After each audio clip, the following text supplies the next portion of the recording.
B2B avec Groupe Mutuel, l'assureur des entreprises et des indépendants.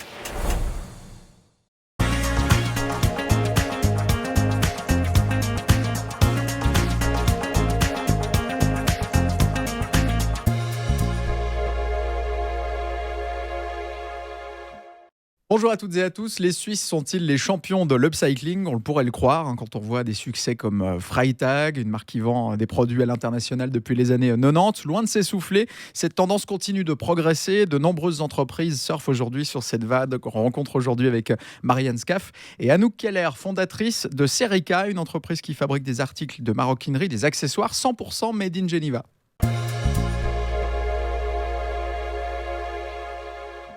Bonjour à vous. Bonjour. Bonjour. Merci d'être avec nous. Bonjour Elliot. Bonjour Vincent. On se retrouvera tout à l'heure pour parler de l'évolution des canaux de vente. Merci d'être avec nous. Upcycling, on entend ce mot un peu partout. Qu'est-ce que c'est déjà ?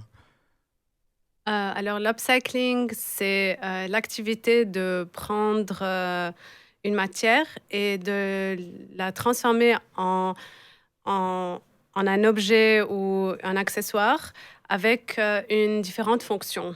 Donc, nous, ce qu'on fait, c'est que, par exemple, on prend une bâche et on les transforme en trousse ou en sac. Et ça, c'est la différence avec le recycling, c'est que en fait, on ne prend pas la matière et on la transforme en une autre matière recyclée.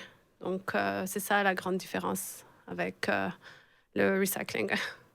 Donc, c'est écolo, forcément.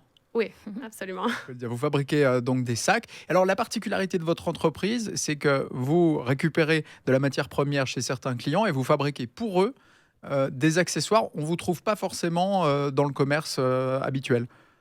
Non, un petit peu sur un site où on a lancé c'est aussi bien d'avoir des retours des clients directs, parce qu'au final, c'est quand même des personnes qui vont avoir nos objets. Mais la particularité, c'est qu'effectivement, on prend la matière première d'une entreprise qui a de la bâche, du drapeau ou n'importe quoi qui peut être cousu. Et puis, on regarde avec eux ce qu'ils ont besoin ou ce qu'ils ont envie en termes d'objets.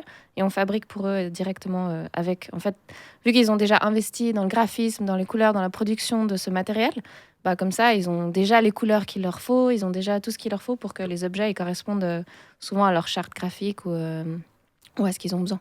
Ça me rappelle souvent quand on était enfant les porte-monnaies qu'on pouvait faire avec les briques de thé froid.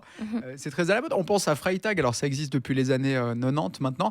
Est-ce qu'au niveau des sacs, c'est pas un peu mainstream ? Est-ce que tout le monde ne fait pas la même chose ? Oui, après, il y a beaucoup de gens qui se lancent là-dedans, c'est clair. Après, pour moi, c'est plutôt positif. Ça veut dire qu'on va vers quelque chose dans cette direction où on va consommer, où on n'a pas forcément besoin de produire. L'idée, c'est pas de créer de la matière pour pouvoir vendre quelque chose, c'est d'utiliser de la matière qui existe déjà pour pouvoir créer quelque chose de nouveau et donner en fait un nouveau souffle de vie. Et puis, effectivement, il y a plein de gens qui se lancent là-dedans. Et puis, en fait, sincèrement, je pense que même dans nos pays, on est même en retard parce que dans des pays où ils n'ont pas forcément l'option de créer tout le temps de la matière, ça fait très longtemps qu'ils font de l'upcycling, qu'ils réutilisent et réutilisent et réutilisent tout ce qu'ils ont. Aujourd'hui, nous, on a découvert ça, je dirais, en quelque sorte. Et puis, on se rend compte qu'en fait, c'est génial parce que déjà, c'est plus écolo, on produit localement. Et puis, on a envie de pouvoir avoir moins d'impact aussi sur notre planète. On se rend bien compte qu'on n'a plus le choix aussi. En Suisse, on est fort pour développer des procédés, des processus qui permettent justement de transformer cette matière première. On pense à Carandache qui a lancé une collection avec les anciennes capsules Nespresso. L'upcycling s'invite aussi dans le mobilier, dans la mode suisse aussi, beaucoup. Vous constatez ça autour de vous ? Oui, beaucoup. Alors, nous, on fait partie de plusieurs réseaux et on peut constater qu'il y a beaucoup de personnes qui essaient de développer une marque éco-responsable, fabriquée à moins de 400 km de Genève, qui essaient de moins en moins d'exporter leur production à l'extérieur. Donc, on voit ça beaucoup. C'est vrai qu'on a beaucoup de marques qui mettent en avant l'upcycling, Oui. mais qui finalement exportent beaucoup. Si on veut être vraiment dans ces valeurs-là, il faut rester local, il faut rester petit. Moi, je pense qu'à partir d'une certaine taille, effectivement, ça fait plus de sens. Enfin, après, c'est tout un système qu'il faut repenser. Mais c'est vrai que si on produit localement, mais qu'on exporte partout sur la planète, ça fait pas non plus de sens. Donc, l'idée, c'est vraiment de créer ce qu'on fait aujourd'hui ici, mais on ne va pas livrer en dehors des pays peut-être limitrophes, donc nos pays frontaliers, mais en dehors de ça, ça ne fait pas de sens pour nous de livrer plus loin que ça. Donc c'est vrai que ça limite notre croissance, mais en même temps, est-ce qu'on a vraiment besoin d'être tellement, tellement, tellement grand? À un moment donné, on perd aussi la valeur, puis on perd aussi d'efficacité. Si on devient très, très grand, il y a beaucoup d'administration, et puis on perd aussi un peu l'essence de notre métier, je pense. Si on prend un grand géant du meuble, hein, tout le monde verra de qui je parle, qui maintenant met en avant ce genre de processus, c'est uniquement du marketing ou pas? Est-ce qu'il y a un moyen de savoir, en regardant un petit peu le produit, si c'est vraiment bien recyclé pour le consommateur? Ou s'il y a autre chose, ou s'il y a d'autres produits qui, eux, ne sont pas recyclés?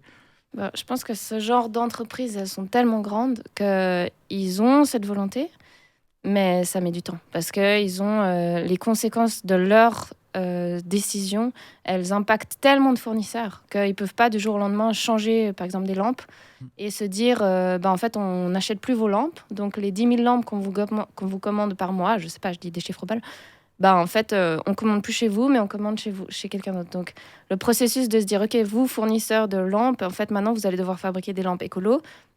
Donc, ils vont devoir accompagner ce fournisseur. Sinon, ils vont détruire l'économie peut-être d'une ville.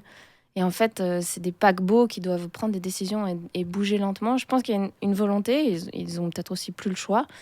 Mais ça prend beaucoup plus de temps. C'est clair qu'ils ont beaucoup moins de marge de manœuvre. Ils ont des conseils d'administration. Enfin, ça prend du temps, quoi. Ouais, c'est vrai qu'aujourd'hui, il y a pas mal de designers, de créateurs de vêtements, hein, qui le font. Alors, ça reste des prix élevés, ça reste en général un certain budget. Est-ce qu'on va réussir un jour à développer cette tendance au niveau industriel et avoir des produits qui seront vraiment bon marché? Est-ce qu'on arrive à être meilleur marché avec de l'upcycling finalement? Hmm. Bah, on est meilleur marché parce Ouais. qu'on va pas en acheter un par mois. Donc concrètement, si on achète un sac tous les 5 ans, plutôt qu'un sac par année, mais que peut-être qu'il nous coûte 3 fois plus cher, bah, au final, si on fait le calcul, oui, c'est meilleur marché. Mais c'est clair que c'est toujours comme ça. Il y a un investissement de base qui doit être fait consciemment. Et puis, ben, ça paraît plus cher. Parce que sur le moment, on va peut-être acheter un sac. Bon, je dis des chiffres, 200 francs plutôt que 50 francs. Mais peut-être ce sac va nous durer beaucoup plus longtemps que le sac qu'on achète à 50 francs, mais qu'on doit changer chaque année. Donc, c'est juste un état d'esprit, je dirais. Au niveau du coût de fabrication, hein, si on prend une célèbre marque de sacs avec des bâches de camion, c'est vrai que ça coûte un certain budget. Il y a une énorme marge ou ça coûte simplement cher à produire? Euh, ça, nous, chez Serica, on a créé Serica parce qu'on croit qu'il est possible de faire revenir la main-d'œuvre, l'artisanat en Suisse. Donc nous, on pense qu'il est super important de payer les artisans et la main-d'œuvre au juste prix au lieu juste de les sous-payer. Donc, au final, c'est la main-d'œuvre qui coûte, mais au moins, on leur donne du travail, au moins, on, on, pr- on, prou- on prou- on prouve que ça marche au final. Et c'est ça notre but, et c'est ça notre pari qu'on a fait. Donc au final, si le produit coûte cher, c'est la main-d'œuvre aussi, mais le prix est justifié. Voilà. Bon, après, le prix aussi, c'est clair que le marketing, ça coûte cher, hein. Donc, c'est aussi un choix. Mais c'est aussi notre société qui fait que le marketing est quasi nécessaire. Il y a beaucoup de choses à payer. Le marketing est très cher, la pub est très chère. Les lieux sont très chers. Si on veut être dans un lieu spécifique pour que les gens nous voient, le loyer de la place va être cher, etc. Donc c'est clair que ça a une part importante dans la production. Nous, pour l'instant, c'est vrai qu'en termes de marketing, on n'a pas vraiment de coûts. On a des coûts petits en termes de photos, etc. Donc on peut ne pas faire trop. Mais c'est un choix aussi. Est-ce qu'on veut vraiment investir énormément dans le marketing et être très visible et grandir beaucoup et fort? Ou alors est-ce qu'on investit plutôt justement dans nos collaborateurs, dans des gens avec qui on travaille, et puis ben, on va mettre moins d'argent dans le marketing pour s'aligner avec les prix du marché. Anouk Keller, Marianska, vous avez fondé ensemble cette entreprise Serica. Est-ce que vous pouvez nous faire un petit portrait de la société aujourd'hui? Combien d'employés? Alors, Serica, le projet de Serica, ça fait depuis, je pense, octobre 2019 qu'on y travaille. Serica est enfin né en septembre 2020 et on est deux, donc Anouk et moi-même. Et on vient de on vient de backgrounds différents, malgré qu'on ait travaillé pour la même organisation. Et au fait, l'organisation pour laquelle on travaillait a dû fermer. Et puis nous, à la fermeture, on pensait que c'était très triste qu'elle ferme parce qu'on adore on aimait bien ce qu'elle faisait. On trouvait que c'était génial le fait de pouvoir revaloriser de la matière qui peut être cousue. Donc, on s'est associés et on a créé Serica. Et voilà. Et puis, je pense, même si on vient de 2 backgrounds différents, on est très complémentaires. On travaille très bien ensemble. Anouk Keller, vous avez travaillé dans l'alimentaire avant de fonder Serica, entre autres. Au niveau des packaging, est-ce qu'il y a beaucoup de gâchis encore ? Bah, c'est clair. Après, il y a beaucoup de gâchis dans tout, enfin, même dans tout ce qu'on fait, dans le packaging, etc. C'est clair qu'il y a beaucoup d'emballage et de suremballage dans tout. L'alimentaire, je ne sais pas si vous faites référence à l'époque où je travaillais juste dans des supermarchés ou alors dans l'autre start-up que j'avais créé aussi dans tout ce qui était... c'était aussi local, c'était plus un complément alimentaire local. Là aussi, c'était compliqué en fait. Dans l'alimentaire, en fait, c'est compliqué parce que y a des normes d'hygiène et on peut pas passer à côté parce qu'il suffit qu'il y ait quelque chose qui joue pas et on est obligé d'avoir. Enfin, c'est difficile de se passer du plastique, c'est difficile de se passer des fois de l'aluminium ou du suremballage et peut-être qu'on a tendance à trop vouloir garder les aliments longtemps et du coup, c'est pour ça qu'on doit les suremballer. Mais je pense qu'on pourrait se passer de beaucoup de packaging si on les faisait pas venir d'aussi loin ou qu'on n'avait pas besoin de les garder aussi longtemps. Mais c'est toute une manière de faire nos courses aussi qui change du coup. Avec ce background-là, du coup, vous êtes sensible au packaging chez Serica. Alors, comment ça se passe ? Est-ce que vous développez des solutions aussi locales ? Oui, alors on vient de mettre au point plutôt un packaging éco-responsable pour les habits, pour éviter d'utiliser du carton parce que ça pollue énormément. Et là, on met les touches finales avant de pouvoir enfin le commercialiser, malgré qu'on a déjà un client qui l'utilise. Et au fait, ce packaging, c'est fait à base de bâches et de toiles de parapente. Les toiles de parapente viennent du Valais et les bâches viennent de Suisse. Donc, tout est fait localement et ça fait 6 mois qu'on travaille sur ça et on est assez fiers de ce produit. Au niveau du design alors des produits, c'est vous-même qui les développez ? Vous travaillez en collaboration avec des designers, avec des créateurs ? C'est des produits très simples. Enfin, l'idée, c'est vraiment que... En fait, on travaille avec des ateliers de réinsertion professionnelle. Donc, l'idée, c'est que les produits ils soient très facilement faisables, qu'on apprenne facilement à les faire. Le design, on a pris des produits qui existaient et on s'est dit, on veut ça. En même plus simple, si c'est possible. Et puis, ça se fait comme ça. Après, c'est clair que nous, on n'est pas couturière. Donc, l'idée, c'est de pouvoir travailler en partenariat avec des couturiers et des couturières et de développer un produit qui soit simple à faire. Parce qu'il y a des petits détails que nous, à force, on a appris, mais qu'on n'est quand même pas pointu là-dessus. Donc, c'est clair que c'est en partenariat avec eux qu'on développe ça. Quand on travaille avec des bâches aussi, chaque produit, en finalité, est unique. Cette singularité-là, ça plaît aux clients. Oui, c'est le but aussi. C'est que comme elle disait Anouk avant, que les bâches, elles ont un très beau visuel. Donc, chaque objet est unique. Et c'est ça qui plaît parce que chacun emporte un peu un bout de la compagnie avec lui tout en ayant un objet unique. Donc, ça plaît beaucoup. Oui, vous parliez des entreprises, elles vous fournissent la matière première, ensuite vous fournissez des sacs ou ça peut être des goodies aussi pour les entreprises. On sait que l'industrie des goodies, alors ça se commande beaucoup en Chine. Quels sont vraiment vos arguments ? Est-ce que les entreprises viennent vous voir parce qu'elles ont choisi de faire un choix éco-responsable ou est-ce que vous devez encore aller les chercher, les convaincre ? Pour l'instant, on est petit encore, donc on les appelle beaucoup. On discute avec eux et puis après c'est Genève, c'est petit, donc c'est le bouche à oreille, ça va vite.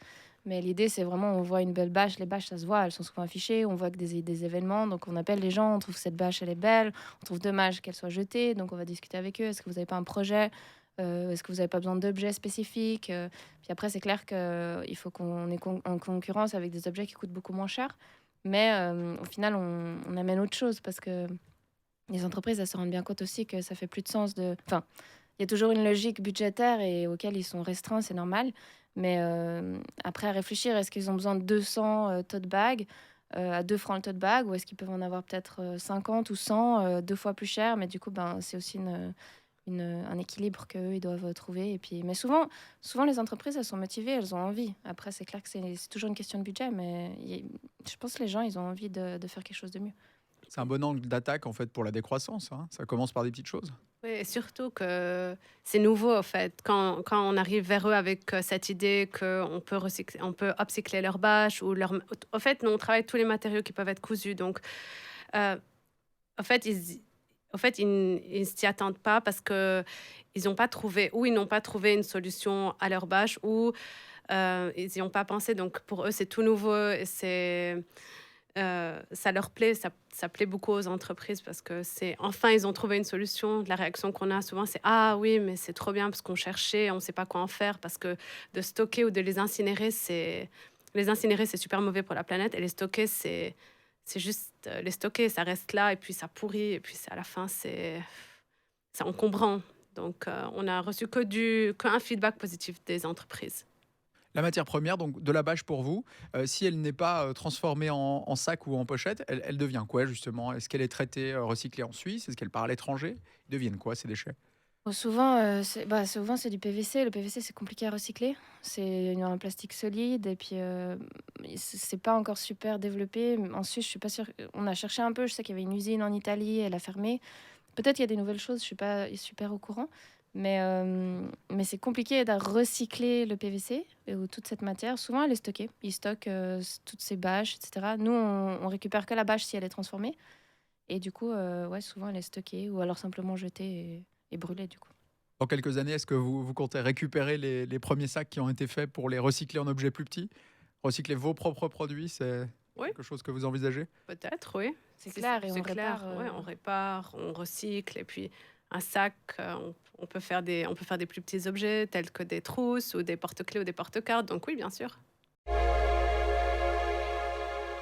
La mode, finalement, est-ce que c'est pas l'amorce de la société de consommation? Est-ce que c'est pas ce qui crée l'envie de changer? Est-ce qu'on ne devrait pas se focaliser sur des objets peut-être plus utilitaires que l'on garde longtemps, comme vous faites vous? C'est clair. Ouais. Oui, c'est clair. Le Définitivement. fast fashion, c'est une des industries les plus polluantes de la planète aujourd'hui. C'est clair qu'on a créé un monstre qui était génial à l'époque parce que on a pu, ces industries ont pu offrir la mode et le fashion à des gens qui n'avaient pas forcément les moyens de s'habiller ou d'avoir autant de choix dans les habits. Et sur le moment, c'était une idée géniale. Après, il y a eu des conséquences et il y a encore des conséquences aujourd'hui de cette fast fashion qui pollue, qui exploite l'humain, etc. Enfin, en plus, les transports et tout. On jette énormément, on a beaucoup trop d'habits, tous, même des accessoires, etc. Donc, c'est clair que l'idée de s'acheter des choses qui soient vraiment utiles et puis qu'on puisse réparer aussi. Enfin, l'idée d'avoir un habit, on le répare. Après, c'est vrai qu'on se lasse, mais il y a toujours cette idée de pouvoir échanger. Si on a un habit, on n'en veut plus, on échange avec un autre. Et puis, mais c'est clair que tout ça, ça relance pas la consommation d'un pays. Enfin, aujourd'hui, on parle beaucoup de relancer la consommation pour sauver l'économie mondiale. Ça va pas aider l'économie mondiale de faire ça, mais je pense que ça va aider la planète et puis même les gens d'échanger et puis de consommer un peu moins, même beaucoup moins, et un peu mieux. Vous parlez du textile, alors ça donne des idées à certains designers qui prennent des paquets de t-shirts pour en faire des canapés, des fauteuils. Vous travaillez avec de la bâche. Est-ce qu'il y a des matériaux comme ça qui vous inspirent et que vous avez peut-être envie de travailler par la suite? Les t-shirts, parce qu'on a reçu des t-shirts de course un peu avec un peu d'élastane, et ça fait un bon moment qu'on cherche quelque chose, un objet, mais on n'arrive pas à trouver. Et en fait, nous, une grande partie de notre travail, c'est d'innover, quand on reçoit une matière avec laquelle on n'est pas habitué à travailler, vraiment 110% de notre travail, c'est de chercher quelque chose à faire, de trouver une solution. Donc, on passe beaucoup de temps sur ça. C'est hyper stimulant pour la créativité. C'est clair. Oui, assez.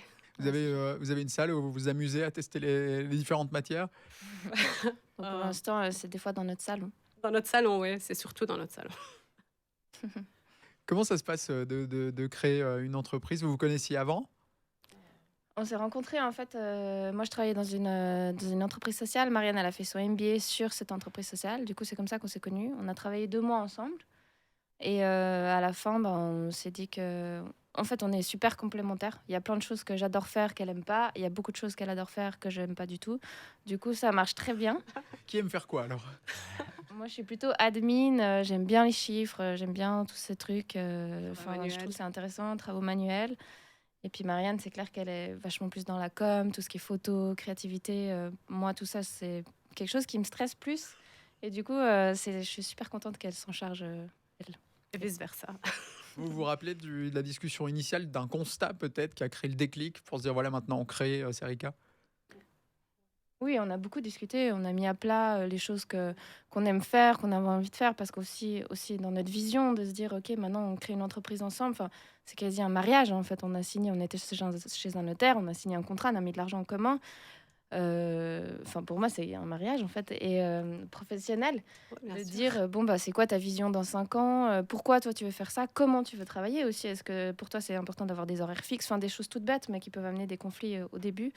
Est-ce que tu as envie de travailler 150 heures par semaine? Est-ce que tu as envie d'avoir du temps libre? Est-ce que pour toi c'est important de travailler le matin, le soir? Est-ce que ton but c'est de créer une multinationale, internationale? Ou est-ce que c'est ton but c'est plutôt ça? Enfin, tout ça, on a beaucoup discuté, on a mis à plat. Aussi, on s'est réparti les tâches en sachant ce qu'on aimait faire et surtout ce qu'on avait envie de faire. Après, on apprend beaucoup l'une de l'autre aussi. C'est aussi ça qui est intéressant parce que c'est vrai que, comme moi, tout ce qui est réseaux sociaux et tout, c'est pas trop mon truc. Ben, j'apprends quand même beaucoup de Marianne et on doit pouvoir se remplacer quand on part en vacances. Et puis, tout ce qui est admin, ben, j'essaye aussi de partager beaucoup pour qu'elle puisse aussi avoir cet apport-là. Au final, on apprend beaucoup.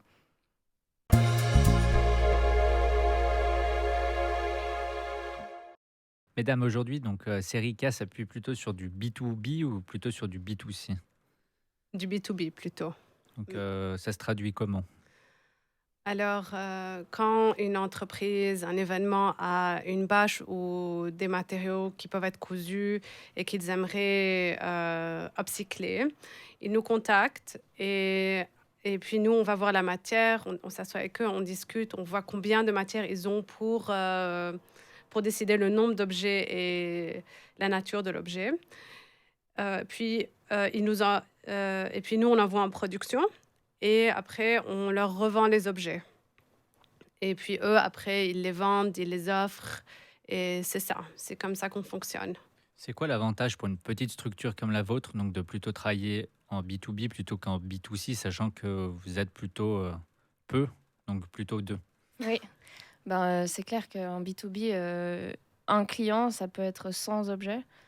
Ou 1000 ou 200. Donc l'effort d'investissement et puis de temps aussi, vu qu'on n'est que deux et qu'on fait tout, c'est plus intéressant. Et aussi, surtout, les B2B, ils ont la matière. Donc ils ont la bâche, ils ont tout. Donc c'est aussi intéressant pour nous de travailler avec leur propre matière. Pour eux, c'est clairement une valeur ajoutée. Après, le B2C, ça va plutôt être dans les événements, les festivals, où là, les gens, ils ont aussi un attachement peut-être de l'événement qu'ils ont vécu. Et puis là, ils auront peut-être un... Mais le B2C, pour pouvoir toucher une personne, il faut être tellement visible, il faut faire beaucoup de communication. Et c'est vrai que on en fait un petit peu, mais c'est plus... ça arrive parce que quelqu'un nous en parle et puis qu'on a une opportunité. Mais pour l'instant, c'est vrai qu'on ne cherche pas forcément ça. Même en termes de logistique, d'envoyer un paquet, c'est-à-dire que c'est un packaging, si on doit l'envoyer par la poste, il y a beaucoup de logistique derrière pour un objet. C'est plutôt en termes de logistique, c'est plus compliqué. Et aujourd'hui, la place qu'occupent donc les réseaux sociaux donc dans votre stratégie de vente, c'est laquelle? Nous, notre stratégie, c'est d'être le plus naturel possible sur les réseaux sociaux. On fait beaucoup de stories sur ce qu'on fait, sur tous les jours, un petit peu nos activités. Et le but, c'est pas de poster de mettre des posts à droite à gauche n'importe comment, mais que on aime. Moi, je préfère poster des choses qui ont du sens.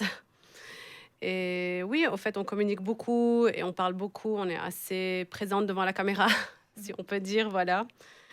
Et oui, je sais qu'on a eu quelques clients qui nous ont contactés grâce aux réseaux sociaux, donc oui, c'est assez prédominant. Puis le nombre de produits donc, que vous créez, que vous mettez en vente, est-ce que ça impacte directement la stratégie qui est la vôtre? Donc, à savoir quel canal on va privilégier plutôt qu'un autre?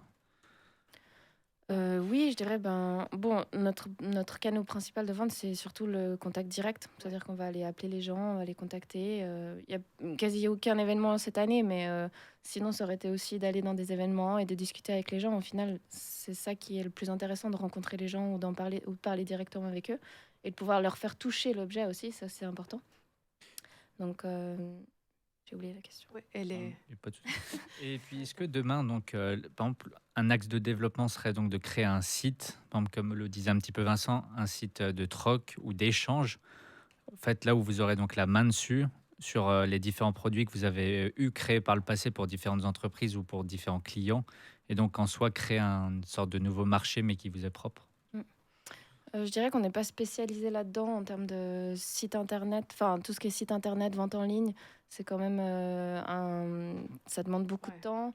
Donc, c'est pas notre priorité aujourd'hui. Mais c'est clair que tout ce qui est réparation, enfin, nous, on veut que nos produits soient durables, qu'ils durent longtemps. Donc, c'est clair que si on a des objets qui se cassent ou qui s'abîment, on va aller discuter avec la personne qui a cet objet et trouver une solution pour qu'il soit satisfait. Ça peut être un échange, ça peut être une réparation. Donc, c'est un peu au cas par cas pour l'instant. Merci Anouk, merci Marianne. Juste avant de se quitter, le gris-gris, alors vous avez apporté un objet qui a une connotation personnelle pour vous. J'aperçois de la bâche, donc j'imagine que vous avez... alors, ils sont différents, qui commence? Alors, oui, c'est de la bâche parce que ce sont parmi nos premiers objets qu'on a créés. Donc, on a un attachement personnel parce que c'est les premiers qu'on a fait. Donc, moi, j'ai une trousse plate. Tu peux nous le montrer? Ouais, voilà. Et au fait, j'ai tendance à mettre je jette beaucoup de choses dans mon sac. Donc, si j'ai une trousse comme ça, et je peux mettre les choses dans la trousse, au moins, ça me donne un minimum d'organisation et je ne perds rien. Ou j'ai pas besoin de chercher 2 heures dans mes clés. C'est pratique. Ouais, voilà, les cartes, les paperasses, ouais, voilà.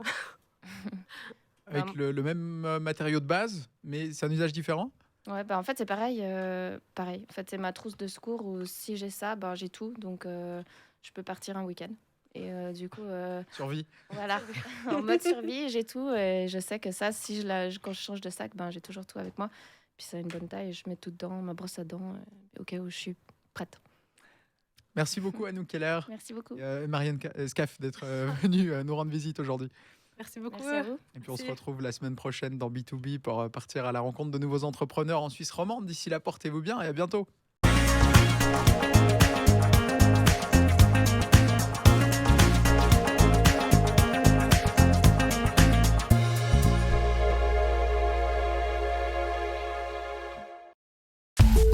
B2B avec Groupe Mutuel, l'assureur des entreprises et des indépendants.